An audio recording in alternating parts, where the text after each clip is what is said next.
بسم اللہ الرحمن الرحیم۔ شروع اللہ کے نام سے جو رحمان و رحیم ہے۔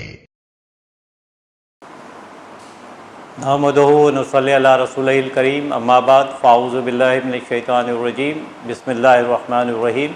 اللہم صلی علی محمد وعلی آل محمد کما صلیت علی ابراہیم وعلی آل ابراہیم انکا حمید مجید۔ اللہم بارک علی محمد وعلی آل محمد کما بارکت علی ابراہیم وعلی آل ابراہیم انکا حمید مجید۔ لا الہ الا انت سبحانک انی کنت من الظالمین۔ یا اللہ، یا رحمانو، یا رحیمو، یا صمدو، یا مہیمنو، یا کریمو، یا علیمو، یا علیمو، یا علیو، یا عزیزو، یا حیو، یا قیوم برحمتک نستغیث۔ لا الہ الا اللہ وحدہ لا شریک لہ لہ الملک ولہ الحمد وہو علی کل شیء قدیر۔ قل هو اللہ احد اللہ الصمد لم یلد ولم یولد ولم یکن لہ کفوا احد۔ رب اشرح لی صدری ویسر لی امری واحلل عقدۃ من لسانی یفقہوا قولی، آمین یا رب العالمین۔ رب زدنی علما، رب یسر ولا تعسر وتمم بالخیر۔ عن عبداللہ بن مسعود رضی اللہ عنہ قال قال رسول اللہ صلی اللہ علیہ وسلم لا یحل دم امرئ مسلم یشہد ان لا الہ الا اللہ وانی رسول اللہ الا بإحد ثلاث: النفس بالنفس، والصیب الزانی، والمارق بالدین التارک للجماعہ۔ رواہ بخاری و مسلم۔ الحمدللہ آج ہم ایک اور اربعین نووی کی حدیث کا مطالعہ کرنے جا رہے ہیں۔ ابھی جس حدیث کا میں نے متن پڑھا ہے اس کی کچھ ترجمانی کیے دیتے ہیں۔ اس سے پہلے اربعین نووی جنہوں نے لکھی ہے ان کا کچھ تعارف۔ امام ابو زکریا آپ کی کنیت تھی، یحییٰ بن شرف الدین آپ کا نام۔ دمشق کے نوائی گاؤں نوہ میں پیدا ہوئے اور 45 سال کی عمر اللہ تعالیٰ نے عطا کی، اور مستند احادیث کا ایک گلدستہ تیار کیا۔ اسی گلدستے سے آج ہم ایک حدیث کا مطالعہ کرنے جا رہے ہیں۔ اس حدیث کا جو عنوان دیا گیا ہے وہ کیا ہے؟ خون مسلم کی حرمت اور جواز قتل کی 3 صورتیں۔ اہم ٹاپک، اہم بات، اہم نقطہ جو آج حضرت محمد صلی اللہ علیہ وسلم ہمیں سمجھا رہے ہیں، بتا رہے ہیں کہ ویسے تو ایک مسلمان کا خون، جان اور مال ایک دوسرے مسلمان پر حرام ہے، لیکن وہ کون سی ایسی صورتیں ہیں جس میں کہ یہ حلال ہو جاتی ہیں، جس میں کہ یہ جائز ہو جاتی ہیں؟ آئیے اس حدیث کی روشنی میں ان چیزوں کا مطالعہ کرتے ہیں۔ سب سے پہلے اس حدیث کی ترجمہ ذرا دیکھ لیتے ہیں۔ حضرت عبداللہ بن مسعود رضی اللہ تعالیٰ عنہ سے روایت ہے، انہوں نے بیان کیا کہ رسول اللہ صلی اللہ علیہ وسلم نے فرمایا۔ کیا فرمایا؟ کوئی مسلمان جو اس بات کی گواہی دیتا ہے کہ اللہ کے سوا کوئی معبود نہیں اور یہ کہ میں اللہ کا رسول ہوں، اس کا خون حلال نہیں مگر ان 3 صورتوں میں سے کسی ایک صورت میں جائز ہے۔ سب سے پہلی چیز اس حدیث کے اندر جو بتائی جا رہی ہے کہ وہ گواہی لی جا رہی ہے۔ کس چیز کی گواہی؟ کہ اللہ اور اس کے رسول صلی اللہ علیہ وسلم۔ اور پھر اس حدیث کو شروع کیا جا رہا ہے اور وہ 3 باتیں بتائی جا رہی ہیں۔ پہلی بات، النفس بالنفس، جان کے بدلے جان۔ دوسری اہم بات جو پورے معاشرے میں بگاڑ پیدا کر دیتی ہے وہ ہے والصیب الزانی، اور شادی شدہ زانی۔ تیسری اہم نقطہ والمارق من الدین التارک للجماع، اور دین سے نکلنے والا جماعت کو چھوڑنے والا۔ یہ تین اہم نکات کی طرف، معاشرتی نکات کی طرف زور دیا جا رہا ہے، بتایا جا رہا ہے، اور یہ حدیث بھی متفق علیہ ہے، صحیحین کی حدیث ہے، صحیح بخاری میں بھی ہے اور مسلم میں بھی ہے۔ آئیے قرآن اور احادیث کی روشنی میں اس حدیث کا مطالعہ کرتے ہیں۔ ہماری پوری کوشش ہوتی ہے، میری پوری کوشش ہوتی ہے کہ تمام باتیں میں قرآن کی روشنی میں اور دوسری احادیث کی روشنی میں کروں، اور یہی ایک صحیح طریقہ ہے کسی بھی چیز کو آگے پہنچانے کا۔ اور جو کوئی قتل کرے گا کسی مومن کو جان بوجھ کر تو اس کا بدلہ جہنم ہے۔ سورۃ النساء کی 93 آیت ہے، اس کا ترجمہ میں آپ کو بتا رہا ہوں، جس میں وہ ہمیشہ رہے گا اور اللہ کا غضب اس پر ہوگا، اللہ نے اس پر لعنت فرمائی ہے اور اس کے لیے بہت بڑا عذاب تیار کر دیا ہے۔ ویسے تو یعنی ایک مومن یا ایک مسلم کو قتل کرنے کا کیا انجام ہے وہ آپ اس آیت کی روشنی میں ملاحظہ کر رہے ہیں۔ سورۃ المائدہ، اسی وجہ سے ہم نے کہ دیکھیں یہاں پہ پرانی پہلے والی جو امتیں تھیں جس میں کہ نبی اور رسول لگاتار آتے رہے، ان کو بھی یہی نصیحت کی تھی، یہی بتایا تھا۔ بنی اسرائیل کو توریت میں یہ بات لکھ دی تھی کہ جس نے کسی انسان کو قتل کیا بغیر کسی قتل کے قصاص کے، بغیر زمین میں فساد پھیلانے کے جرم کی سزا کے، گویا اس نے تمام انسانوں کو قتل کر دیا۔ اور جس نے کسی ایک انسان کی جان بچائی تو گویا اس نے پوری نوع انسانی کو زندہ کر دیا۔ اور ان کے پاس ہمارے رسول آئے تھے واضح نشانیاں لے کر، لیکن اس کے باوجود ان میں سے بہت سے لوگ زمین میں زیادتیاں کرتے پھر رہے تھے۔ یاد کریں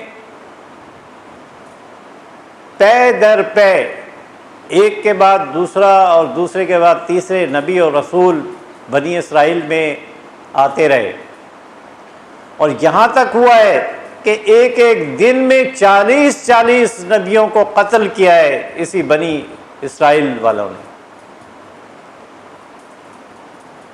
تو یہاں پر بنی اسرائیل کا ذکر کرنے کا مقصد صرف یہی ہے کہ توریت کے اندر یہ بات لکھ دی گئی تھی کہ انسانیت کا قتل جو ہے وہ گھناؤنا قتل ہے۔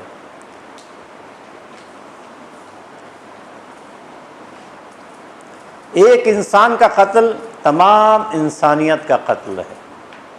کسی کو ناحق قتل کرنا اللہ کی نگاہ میں جرم عظیم ہے۔ ابھی جو ہم نے قرآن کی آیات کا ترجمہ پڑھا اس کا مفہوم یہی ہے۔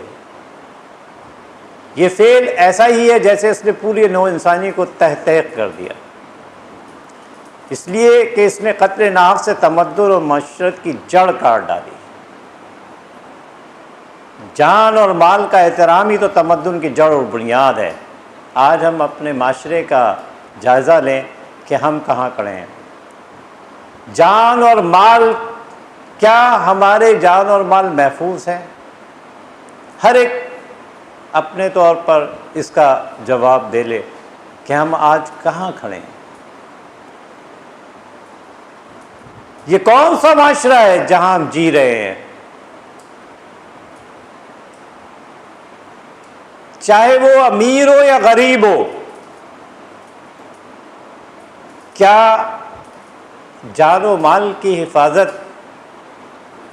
ہمیں پتہ ہے کہ ہماری جان اور مال محفوظ ہے؟ جواب بے بانگ و دہل سب کہیں گے کہ نہیں۔ آج ہم جس انارکی کے دور میں ہیں وہاں پر یہ چیز انقا ہے۔ حسن بصری رحمۃ اللہ علیہ سے پوچھا گیا، ابن جریر نے روایت کیا ہے کہ حسن بصری سے پوچھا گیا ہے کہ یہ جو ابھی آیت جس کا ترجمہ ہم نے پڑھا اس کے متعلق کہ بنی اسرائیل کی طرح ہمارے لیے بھی ہے کیا یہ، یا صرف یہ جو توریت پہ حکم دیا گیا ہے یہ انہی کے لیے تھا؟ تو انہوں نے کہا کہ ہاں، اس ذات کی قسم جس کے علاوہ کوئی معبود نہیں، ان کے خون کو کس چیز نے ہمارے خون سے زیادہ قیمتی بنا دیا۔ یہاں تک کہ انہوں نے اللہ کے نبیوں کے قتل تک کے سنگین جرم کا ارتکاب کیا۔ پہلے ہی میں آپ سے ذکر کر چکا ہوں کہ ایک دن میں 40 نبیوں کو انہوں نے قتل کیا ہے۔ بنی اسرائیل کی تاریخ ہے۔ حضرت محمد صلی اللہ علیہ وسلم پہ ختم نبوت ہے، کوئی نبی کوئی رسول آپ کے بعد نہیں آئے گا، لیکن صالحین تو آتے رہیں گے۔ تو آپ دیکھ لیں کہ کس طریقے سے ان صالحین کا مختلف ادوار میں قتل ہوتا رہا اور ہو رہا ہے۔ حابیل اور قابیل کا قصہ یاد کریں دوستو، یہ قصے قرآن میں کچھ صرف یوں ہی نہیں دیے جاتے۔ سیدنا عبداللہ بن مسعود رضی اللہ تعالیٰ عنہ، یہ وہ صحابی ہے کہ جن کے لیے حضرت محمد صلی اللہ علیہ وسلم نے کیا فرمایا تھا کہ یہ ان 4 صحابہ میں سے ہے کہ جن سے کہ تم قرآن سیکھو۔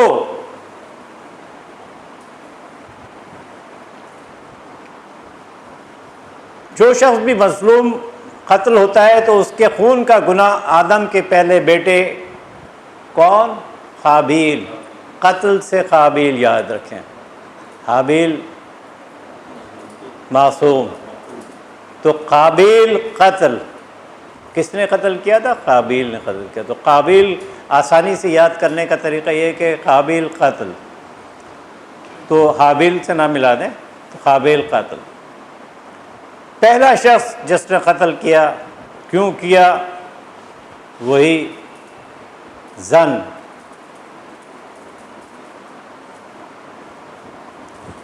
بخاری کی حدیث ہے یہ۔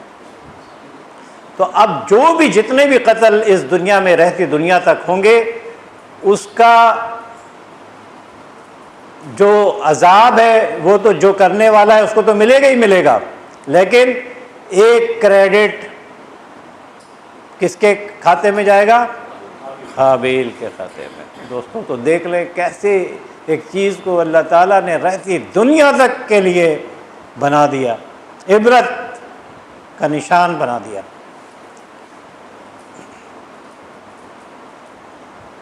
حضرت سیدنا انس رضی اللہ تعالیٰ عنہ کہتے ہیں اپنے بھائی کی مدد کرو خواہ وہ ظالم ہو یا مظلوم۔ یعنی 2 باتیں یہاں بتائی جا رہی ہیں کہ ظالم ہو یا مظلوم۔ ایک بات تو سمجھ میں آتی ہے کہ بھئی ظالم ہے، مظلوم ہے تو اس کی تو کر سکتے ہیں، ظالم کو کیسے؟ یہی سوال صحابہ نے پوچھا۔ مظلوم کی مدد تو ٹھیک ہے، مگر ظالم کی کیسے مدد کرے؟ فرمایا ظلم سے اس کا ہاتھ پکڑ لو۔ یاد کریں وہ حدیث کہ اگر کوئی شریعت کی حکم پامال ہو رہا ہو تو اس کے 3 درجے بتائے گئے اس کو روکنے کے۔ پہلا درجہ کیا ہے؟ ہاتھ سے روکو۔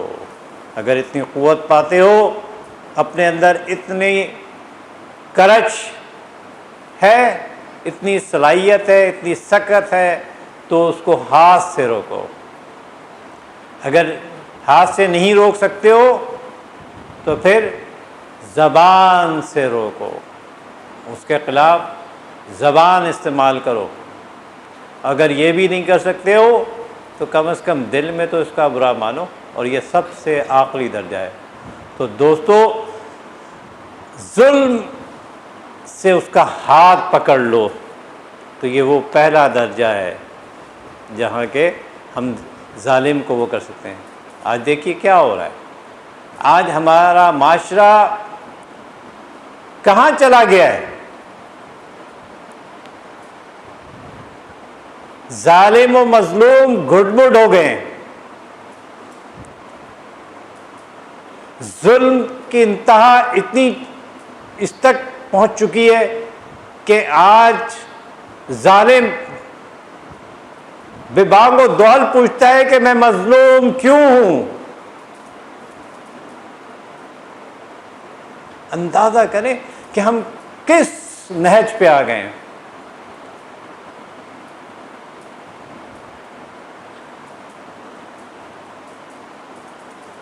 سورہ بقرہ، یا ایھا الذین آمنوا، یہ وہ صیغہ ہے جو قرآن کے اندر 98 دفعہ آیا ہے۔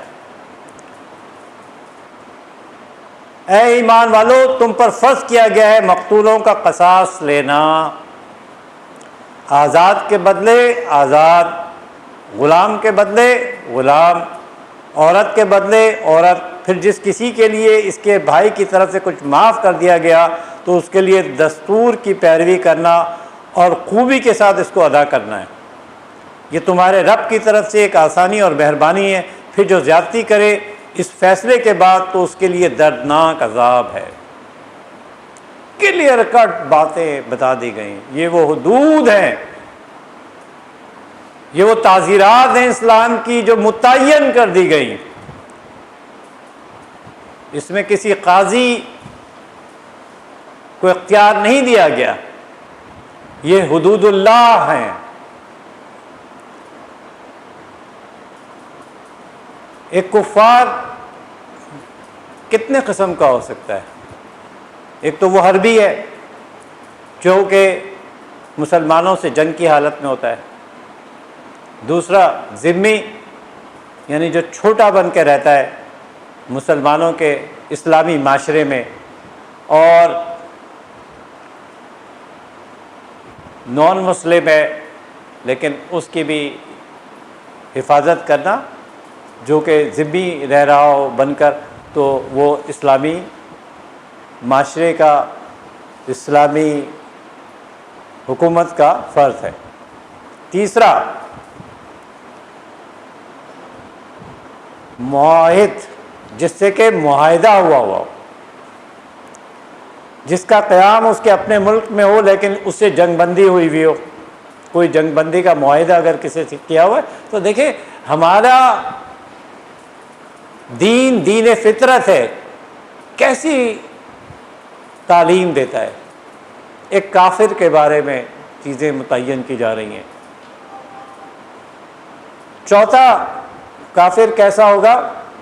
مستامن، جس سے مسلمانوں نے کوئی عہد و پیمان نہ کیا ہو، البتہ ایک متعین وقت تک اسے امان دی گئی ہو۔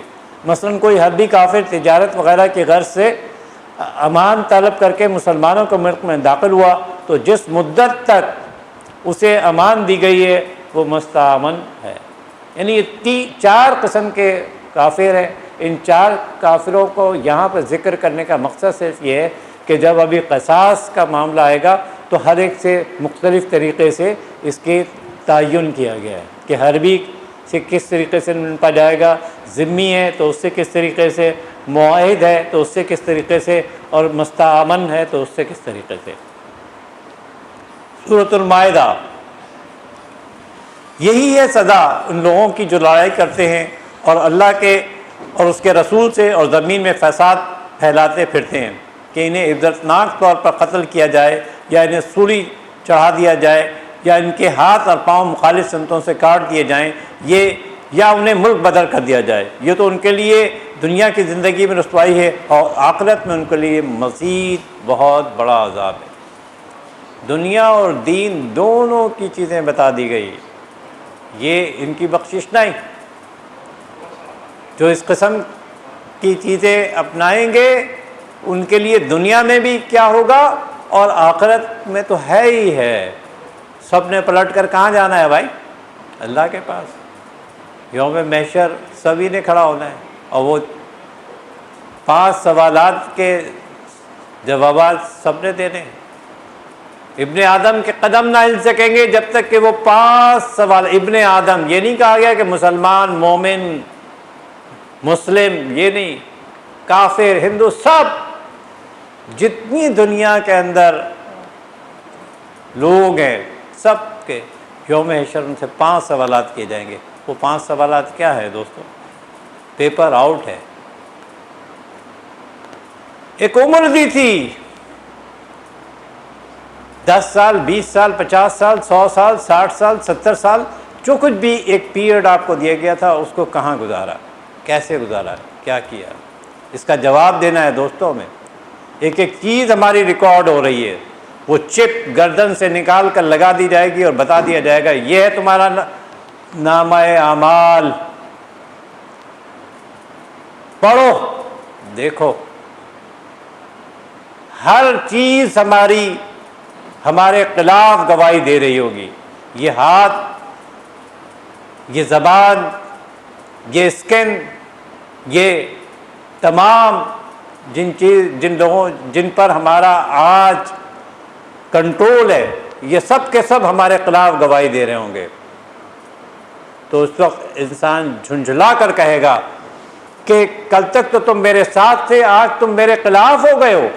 تو کہیں گے کہ آج ہمیں اللہ تعالیٰ نے زبان دے دی ہے اور آج ہم وہی بات کہہ رہے ہیں جو حق ہے، سچ ہے. دوسری چیز جوانی، کہاں گھلائی، کہاں گھپائی. تیسری چیز مال کے بارے میں، حلال سے کمایا یا حرام سے کمایا.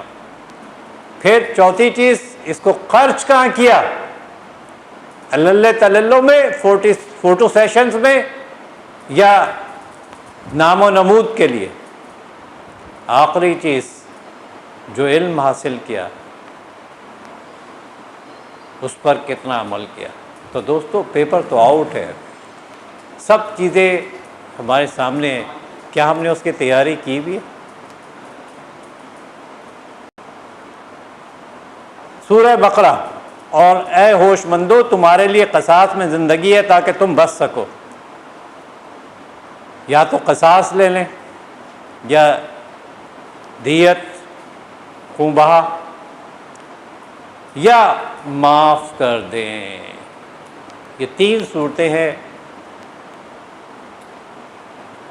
قصاص، قتل کی. جس کے ذہن میں یہ بات ہر وقت رہے کہ اگر اس نے کسی کو قتل کیا تو قتل کر دیا جائے گا، تو وہ کسی کو قتل نہیں کرے گا. اسی طرح جب لوگ قاتل کو قتل ہوتا دیکھ لیں گے تو دوسروں کو قتل کرنے سے خائف رہیں گے. لیکن اگر قتل کی سزا قتل کے علاوہ کچھ اور ہو تو پھر کس چیز کا دروازہ بند ہو جاتا ہے؟ قتل. دوستو قاتل کو کیوں اسلامی شریعت کے اندر کھلے عام سزا دی جاتی ہے کہ ایک کو سزا ملے تو لاکھوں کو عبرت ہو. اگر یہ نہیں کریں گے، کالی کوٹھیوں میں کتنوں کو بھی پھانسی دے دیں، معاشرے کے اندر کبھی تبدیلی نہیں آئے گی. دیکھیں، کمپیئر کریں کہ سعودی عرب میں کیا ہوتا ہے، چاہے وہ کیسا بھی ہو، لیکن وہاں پہ ان حدود پر عمل ہوتا ہے اور وہاں کے جرائم کی تعداد پورے معاشرے دوسری جگہوں سے کمپیئر کرنے کا کام ہے. خیر اب وہاں کا بھی حال کوئی اتنا اچھا نہیں ہے، وہ بھی اب ڈاؤن فال کی طرف آ گئے. لیکن میں یہی کہہ رہا ہوں نا کہ اب آہستہ آہستہ جیسے جیسے آئے گی تو جب گراوٹ کی طرف جائیں گے تو جب اللہ سے جنگ کریں گے تو اس کا انجام پھر کیا ہوگا وہ ہم سب بہتر سمجھتے ہیں اور اس کا بھگت ہی رہے.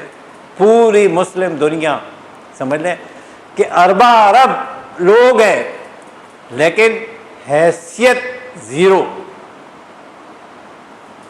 کوئی بات ان کی سننے کے لیے تیار نہیں ہے. کیوں؟ کہ ہم نے اپنے آپ کو کس نہج پہ لے آئے ہیں وہ سب آپ کے سامنے. قتل کی 3 قسمیں ہوتی ہیں. یہ شیخ الاسلام ابن تیمیہ رحمۃ اللہ علیہ بتاتے ہیں.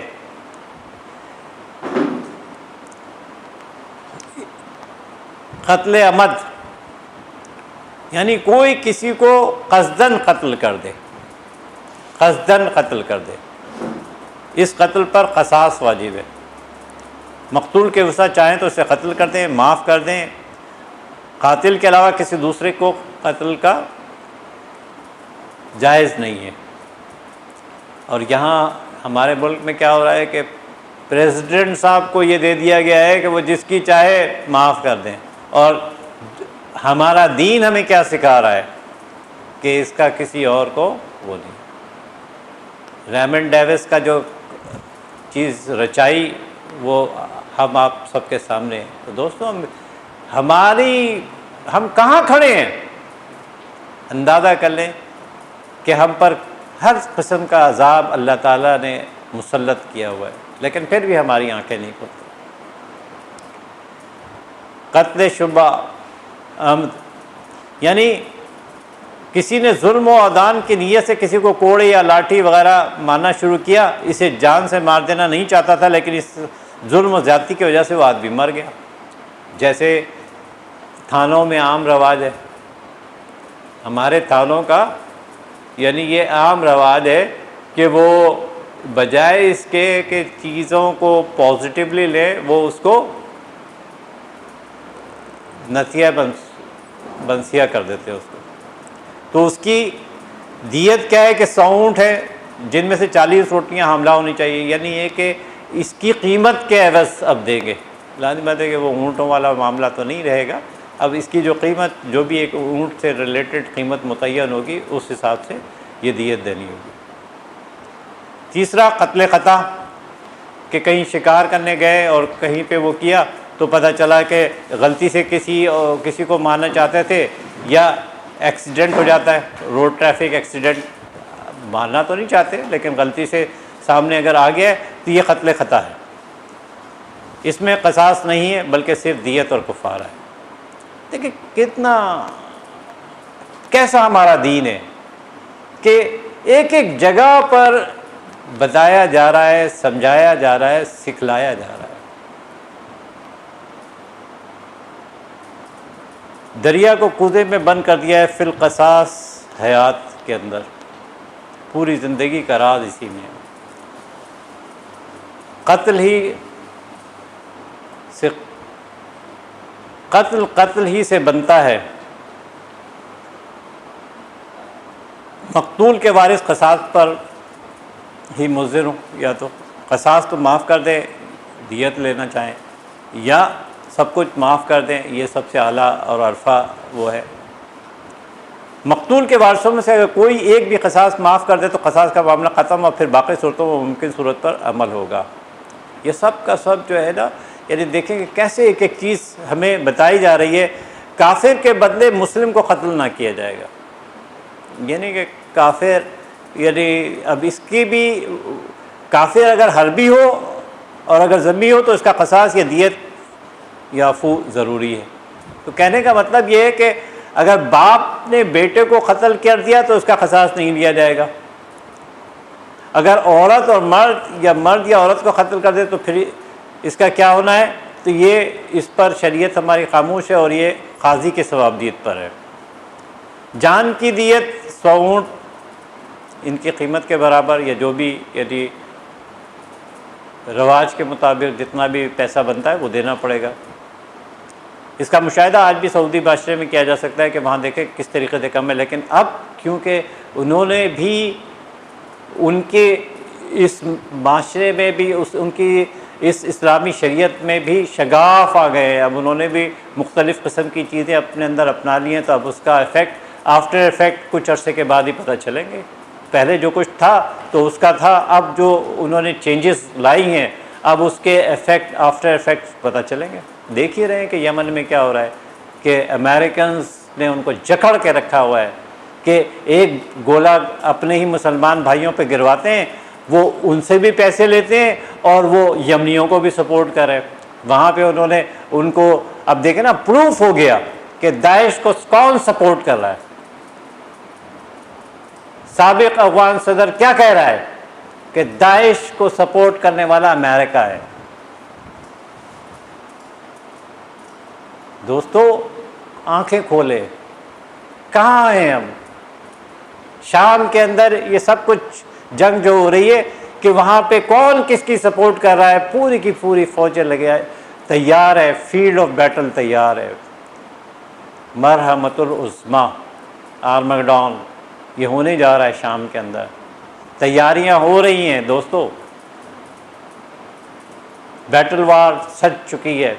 وہیں پہ آنا ہے امام مہدی رحمۃ اللہ علیہ نے، وہیں پہ اس مینار سے، سفید مینار سے کس نے اترنا ہے؟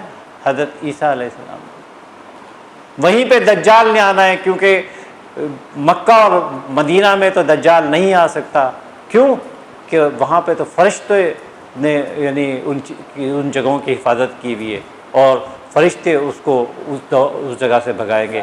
تو یہی جگہ ہے جہاں کے سب کچھ ہونے والا ہے۔ تو آنکھیں کھولیں دوستو کہ کہاں ہم کھڑے۔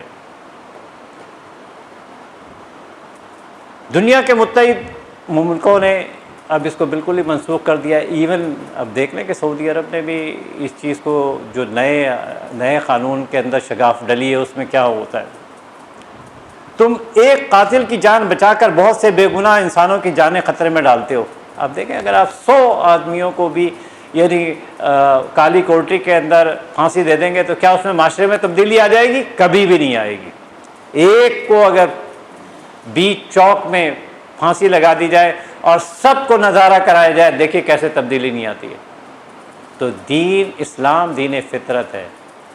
جو کچھ اللہ تعالیٰ نے اور حضرت محمد صلی اللہ علیہ وسلم نے کہہ دیا، کر کے دکھا دیا، یہ پتھر کی لکیر ہے، تا قیامت اس میں کوئی تبدیلی نہیں آ سکتی، چاہے کتنے بھی چیزیں ہم اپنا لیں، سوائے پستی کی طرف گرنے کے کوئی دوسری اور چیز نہیں۔ وہ دین جو دینی فطرت ہے، جو ہر قیمت پر عدل و انصاف کا ترازو برابر رکھنے کا مدعی ہے، اس سے ایسے بیجا بلکہ نازیبا ناز برداری کے توقع ابد سے۔ یاد کریں حضرت محمد صلی اللہ علیہ وسلم کا وہ قول، وہ بات کہ اگر میری بیٹی فاطمہ رضی اللہ تعالی عنہا بھی اگر کچھ کرتی تو اس کے بھی کیا کر دیتے؟ ہاتھ کاٹ دیتے۔ ہے کوئی ہمارا حکمراں ایسا؟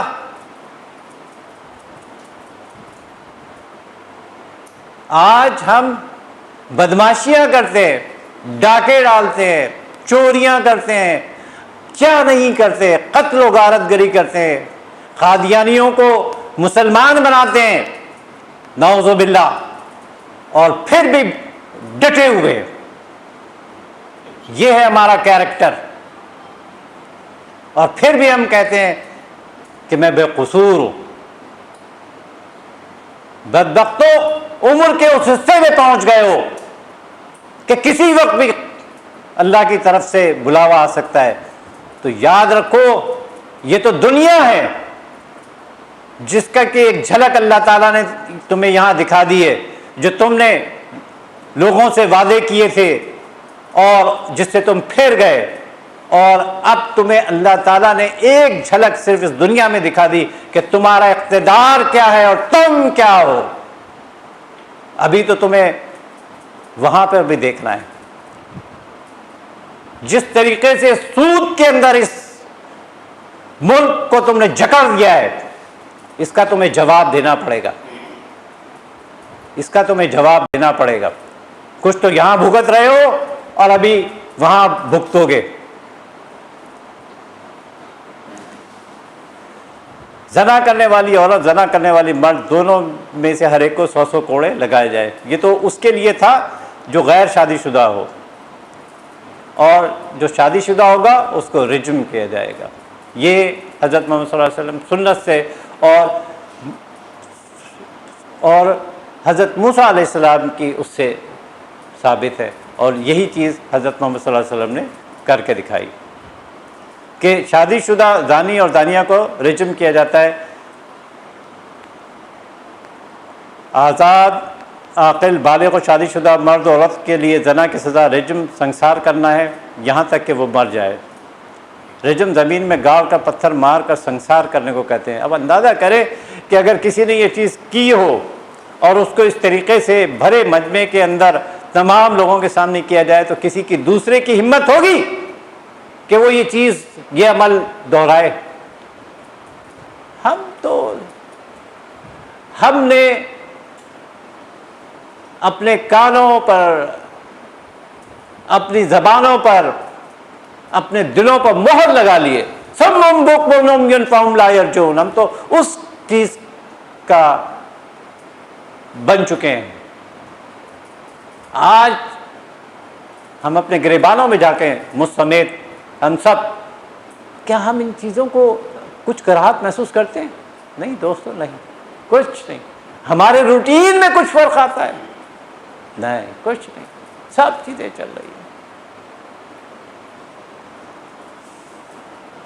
حدود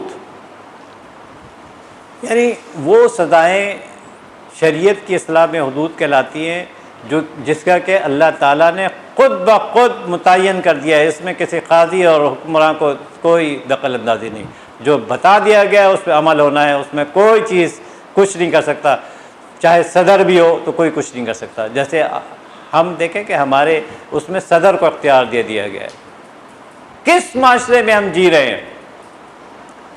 وہ کون سے جرائم ہیں جو حدود کے اس میں آتے ہیں؟ یہ 4 ہیں: چوری، کسی پاک دامن عورت پر تہمت لگانا، شراب پینا اور زنا کرنا. 4 میجر سن جو ایک معاشرے کو سنڈاس بنا دیتے ہیں. اگر ان کی بے عقلی نہ کی جائے تو معاشرہ تباہ و برباد ہو جاتا ہے. یہ سزا مسلمانوں کی ایک جماعت کے سامنے ہونی چاہیے تاکہ لوگوں کو عبرت آئے، تاکہ پھر دوبارہ لوگ نہ. ہم کیا کرتے ہیں کہ کالی کوٹری میں پھانسی دے دیتے ہیں. بتائیے کتنی پھانسیاں دی گئیں، اس کا معاشرے پہ کوئی اثر ہوا؟ میں پوچھتا ہوں آپ سے، بتائیے کتنی یعنی پھانسیاں دی گئیں. کالی کوٹری میں آ جاتا ہے کہ بھئی یہ اس کو پھانسی دے دی گئی، اس کو پھانسی دے دی گئی. کیا کوئی تبدیلی پازیٹیو اس معاشرے میں اس سے آئی؟ کبھی بھی نہیں آئی، کچھ نہیں آئی. دوستو کہاں کھڑے ہیں؟ ہم نے تو اپنے دین کو مذاق بنا لیا ہے. ہمیں خود پتہ نہیں ہے اور ہم اف تک نہیں کہتے، اف تک نہیں کہتے. سیدنا عبداللہ بن عباس رضی اللہ تعالیٰ عنہ نے کیا کہا؟ اے قریشی جوانوں، تم لوگ زنا کا ارتکاب نہ کرنا. جو لوگ عفت و پاک دامنی کے ساتھ جوانی گزاریں گے وہ جنت کے مستحق ہوں گے. آج ہم اپنے معاشرے کا جائزہ لیں. آج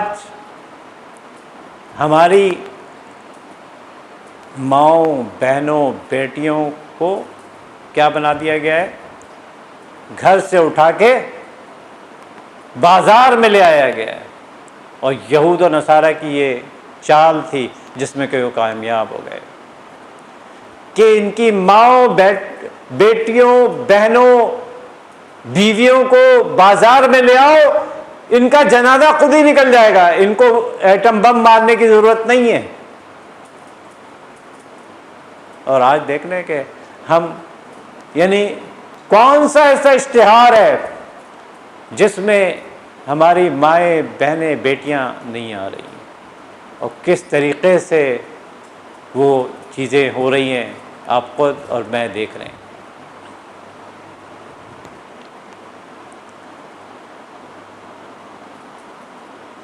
ایک روز حضرت عمر رضی اللہ تعالیٰ خطبہ پڑھ رہے تھے. قرآن شریف میں سنسار کرنے کی آیت تھی جس کو ہم سب نے یاد کیا ہے اور ہم سب کے سامنے وہ آیت حضرت صلی اللہ علیہ وسلم پر نازل ہوئی اور حضرت صلی اللہ علیہ وسلم نے اس آیت کے موافق عمل کیا. اس کی تلاوت اگرچہ منسوخ ہے مگر اس کا حکم ضرور باقی ہے. اگر مجھ کو یہ خوف نہ ہوتا، کہنے والے کون؟ حضرت عمر فاروق رضی اللہ تعالیٰ عنہ. تو میں اس آیت کو ہر ایک قرآن شریف کے ایک ایک گوشے پر لکھوا دیتا، کیونکہ مجھ کو یہ بھی خوف ہے کہ تھوڑے دنوں میں لوگ اس آیت کے حکم انکار کرنے لگ جائیں گے. دیکھ لیں آج پوچھتے ہیں لوگ کہ بھائی قرآن میں لکھا ہے کہ یہ جو حدیث منکرین حدیث ہیں وہ کیا کہتے ہیں؟ کیا یہ قرآن میں لکھا ہے؟ وہ بدبختو، کیا قرآن کے اندر پوری نماز جیسے کہ حضرت محمد صلی اللہ علیہ وسلم اور آج ہم پڑھ رہے ہیں وہ تمام کی تمام چیزیں ایز اٹ از ہیں؟ قرآن اور حدیث دونوں چیزیں مل کر دین ہمارا مکمل ہوتا ہے. قرآن کی ایک ایک بات کو عملی طور پر حضرت محمد صلی اللہ علیہ وسلم نے کر کے دکھایا. جو آیت اترتی تھی وہاں پر تو اس کا صرف استعارہ استعمال ہوتا تھا، اس کی اصل توجیہ تو حضرت محمد صلی اللہ علیہ وسلم خود دیا کرتے تھے. تو منکرین حدیث کس طریقے سے اس میں نقب لگا رہے ہیں.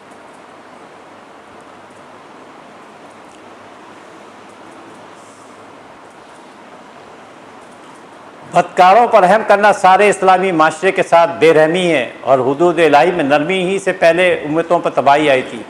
یاد ہے کہ وہ اپنے بڑوں کو چھوڑ دیا کرتے تھے اور جو دوسرے ہوتے تھے، اور آج دیکھ لیں کہ پورا کا پورا ہمارا معاشرہ اس کا یعنی مرر امیج ہے. آج ایک چھوٹا روٹی کا ٹکڑا چوری کرتا ہے تو اس کو آپ پکڑ لیتے ہیں، اور یہ بڑے بڑے بدبخت گدھ پورا کا پورا ملک گروی رکھ دیا، ان لوگوں نے بیچ دیا، دسیوں کے ہاتھ بیچ دیا، اور ڈکار پہ نہیں لیتے. اور ان کو جب سزائیں ملتی ہیں انہی عدالتوں سے، تو اس کو کس طریقے سے یعنی ریفلیکٹ کیا جاتا ہے. یہی چیز ایک عام آدمی کے لیے ہو رہی ہوتی تو کیا یہ سب کچھ ہوتا؟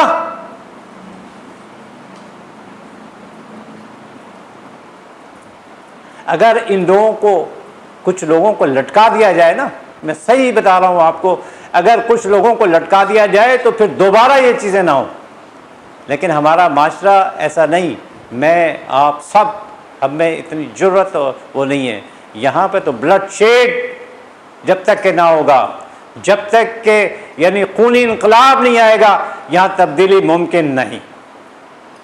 ہم اس اسٹیج پر پہنچ چکے ہیں کہ زبانی جمع کر سے کچھ نہیں ہو سکتا. یہاں پر تو ایک نذرانے پیش کرنے پڑیں گے، چاہے وہ میں ہوں یا آپ ہوں یا سب ہوں. جب تک کہ اس طریقے سے صفائی نہیں ہوگی، جیسے ایران میں انقلاب آیا ہے، چاہے ان کا جو بھی وہ ہو، لیکن دیکھا کہ تبدیلی ایسی آتی ہے. جب تک کہ یعنی اس طریقے سے ہر لیول کے اوپر چاہے وہ اسلامی اقتدار کے لوگوں، ان بدبختوں نے کیا کیا، یعنی پارلیمنٹ میں بیٹھے ہوئے ہیں یہ مسلمان، اتنی بڑی بڑی داڑھی والے، اور اپنے آپ کو کس کا ٹھیکیدار کہتے ہیں؟ اسلام کا ٹھیکیدار کہتے ہیں. اور ان بدبختوں کی موجودگی میں نقب لگائی گئی کس پہ؟ ختم نبوت پر. دوستو یہ بدبخت وہیں موجود ہیں، کوئی ایکسکیوز ان کے پاس؟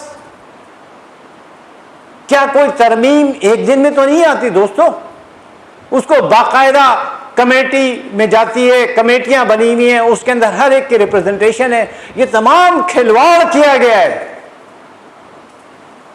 کسی کا میں نام نہیں لینا چاہتا، جو اتنے بڑے بڑے چیمپئن بنتے ہیں یہ سب کے سب اس میں شامل ہیں.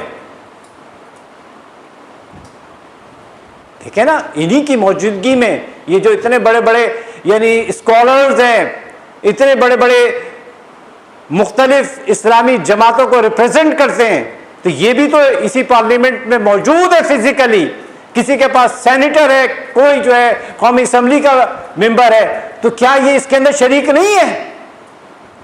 یاد کریں سبت والوں کا حال کیا ہوا تھا۔ 3 گروہ بن گئے تھے دوستو۔ ایک تو وہ کہ جو اللہ میں لگا رہا کہ بس خود ہی ہو جائے گا سب کچھ، اور ایک وہ تھا کہ جو نہیں عن المنکر کا فریضہ انجام دے رہا تھا، اور ایک بدماشیاں للے تللے کر رہا تھا۔ تو اللہ تعالیٰ نے کیا کیا؟ جب عذاب بھیجا تو کہا سب سے پہلے ان لوگوں پر نہیں جنہوں نے کہ جرم کیا، سب سے پہلے ان اللہ کا نعرہ لگانے والوں کو جاؤ کہ جنہوں نے میرے اس حکم کو اپنے اللہ کے اندر پامال ہوتا دیکھا اور کچھ نہیں کہا، ان کے چہرے پہ تھوڑی سی شکن بھی نہیں آئی، ان کو سب سے پہلے نیست و نابود کرو۔ تو دوستو یہ ریپریزنٹیٹیو ہے، ان کے پاس کوئی جواز نہیں ہے، چاہے کتنی بھی دلیلیں دے دیں کہ ہم اس وقت اس اجلاس میں موجود ہیں۔ خدا کے لیے بندو، ایک دن کے اندر اجلاس سے نہیں ہوتا، یہ چیزیں تو بہت پلاننگ کر کے اور باقاعدہ کمیٹیاں ایک چیز کو بل پیش ہوتا ہے، بنائی جاتی ہیں، اس کے بعد پھر یہ چیزیں ہوتی ہیں، یہ سب اس میں شامل ہیں۔ ان کو پرمنٹ چاہیے، ان کو اپنی سہولتیں چاہیے۔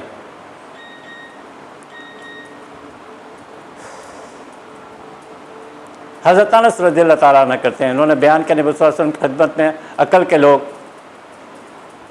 یعنی کچھ لوگ آئے اور مسلمان ہوئے، انہوں نے فائدہ اٹھایا دین اسلام میں کہ مرتد کی سزا کیا ہوگی۔ اب دیکھیے کیسے ہوتا ہے، یہ حضرت محمد صلی اللہ علیہ وسلم کے دور میں ہو کر کے دکھا دیا گیا۔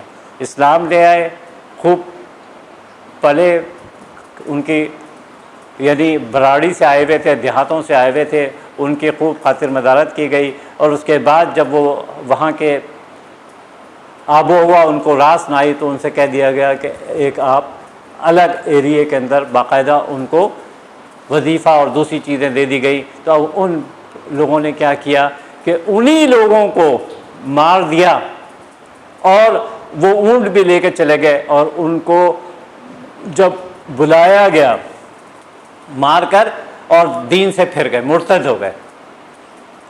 پھر وہ لوگ مرتد ہو گئے،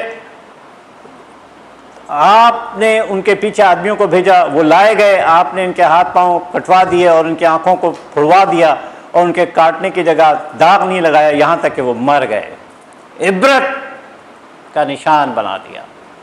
یہ کس کے دور میں ہو رہا ہے؟ حضرت محمد صلی اللہ علیہ وسلم کے دور میں۔ کون کر رہے ہیں؟ صحابہ کے ذریعے کروایا جا رہا ہے۔ تو پھر کیسے کوئی ہمت کر سکتا ہے؟ صحیح بخاری متفق علیہ حدیث ہے دوستو، یہ کوئی وہ نہیں ہے۔ حضرت موسیٰ اشعری رضی اللہ تعالیٰ فرماتے ہیں کہ حضرت معاذ میرے پاس آئے، میں یمن میں گورنر تھا۔ اب دیکھیں، یعنی یہ وہ صحابہ ہیں کہ انہوں نے اترنا اپنے گھوڑے پر سے برداشت نہیں کیا جب تک کہ ایک مرتد کو سزا نہ دلا لی۔ پہلے یہودی تھا، پھر اسلام لے آیا، اس کے بعد وہ پھر مرتد ہو گیا۔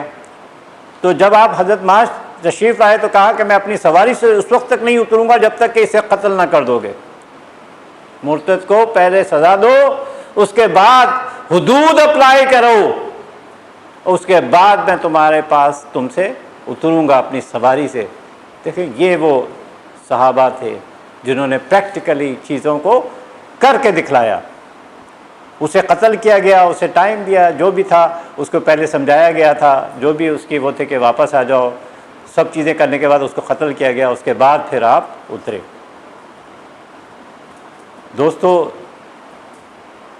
یہ قصے صرف یوں ہی نہیں ہیں، یہ صرف قصے نہیں ہیں دوستو، یہ وہ پھوڑے ہیں، یہ وہ آبلے ہیں جن کو دیکھیں، ان کو مرہم پٹی کی ضرورت ہے، ورنہ دوستو ہمارا بھی حشر ان لوگوں میں ہوگا کہ جن کی کوئی ہسٹری نہیں ہوتی۔ ہم بھی اس اسٹیج پر آ گئے ہیں، ہم بھی اس ناسور کی طرف چلے گئے ہیں۔ آئیے یہ آخری سلائڈ کی طرف جا رہے ہیں۔ حضرت جندب بن رضی اللہ تعالیٰ فرماتے ہیں کہ رسول اللہ نے فرمایا کہ جادوگر کی سزا کیا ہے، یعنی وہ تو 3 تھے جن کو کہ قتل کیا گیا، جن کا کہ جائز ہے، اور لوگ جن کو کہ اس کے علاوہ جائز کہا گیا ہے، جن کا کہ قتل کیا جا سکتا ہے، ان میں سے ایک جادوگر ہے۔ اور دوسرے کون سے ہیں؟ جن کا کہ خون حلال ہے، گستاخ رسول، اس میں کسی سے پوچھنے کی ضرورت نہیں ہے کہ جو گستاخ رسول ہو اس کو اسلامی دستور میں کیا سزا ہے دیکھ لیں۔ تو کتنے بدبخت اور کتنے وہ ہیں جنہوں نے اس یعنی ریسنٹ اس کے اندر سینیریو کے اندر جو ابھی اس کیبنٹ کے اندر جو اس پارلیمنٹ نے بل پاس کیے اس میں چیزیں ہوئی ہیں، ان کو کیا ہونا چاہیے؟ جنہوں نے نقب لگانے کی کوشش کی ہے، جادوگر، اسلامی حکومت کا باغی۔ نام پہ تو ہم نے اس ملک کو اسلام کے حاصل کیا تھا، لیکن اس اسلام کو جس کے کہ اس پہ ہم جمع ہوئے، وَاعْتَصِمُوا بِحَبْلِ اللَّهِ، اور آج ہم ٹکڑیوں میں بکھرے پڑے ہیں۔ دوستو، آج ہم نے اس ملک کو جس نام پہ حاصل کیا تھا اس سے مکر گئے ہیں، پھر گئے، جس کی سزا ہمیں مل رہی ہے، جس کے عملی سزا کا نمونہ ہم بنے ہوئے ہیں کہ اللہ تعالیٰ سے ہم نے رو رو کر، تہجدیں پڑھ کر اور عملی طور پر اپنی گردنیں کٹا کر، اور کہاں تھے، کتنی زبانیں لوگ بولتے تھے، سب ایک کلمے کے تحت جمع ہوئے تھے، اور آج ہم کہاں کھڑے ہیں؟ کتنے گروپس ہیں، کتنے لسانی گروپ ہیں، اور اللہ تعالیٰ ہمیں کس قسم کی سزائیں دے رہا ہے۔ رہزنی کتنی عام ہے دوستو، یعنی ان کی CCTV بھی آ جاتی ہے، کیمرے پہ بھی ان کی تصویریں آ رہی ہیں، پتہ بھی چل رہا ہے کہ بھئی یہ کر رہے ہیں، لیکن اتنی ہم میں ضرورت نہیں ہے، اتنی ہمارے یعنی حکومت کے اندر یا ہم میں کہ ہم ان کو کچھ کر سکیں۔ لواطت، اغلام بازی، ہومو سیکشولیٹی، کس لعنتی دور کے اندر ہم آ گئے ہیں دوستوں؟ گیس کلب بن گئے ہیں، اس کو لیگلائز کر دیا گیا ہے، اللہ کے عذاب کو دعوت دے رہے ہیں ہم۔ قوم لوط کو جو سزا ملی تھی اس سے برا حشر ہمارا ہونے جا رہا ہے۔ کیا میں غلط کہہ رہا ہوں؟ دیکھیں نا کہ امریکن برٹشرز انہوں نے لیگلائز کر دیا اس چیز کو۔ آج ہمارے اپنے ملک پاکستان میں گیس کے کلب ہے۔ دوستو، کہاں ہم کھڑے ہیں؟ ہم تو واپس آ گئے ہیں اسی پتھر کے دور میں۔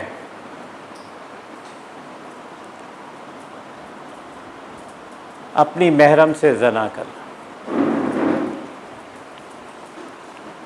یعنی کہ جو محرم ہے ان سے شادی کرنا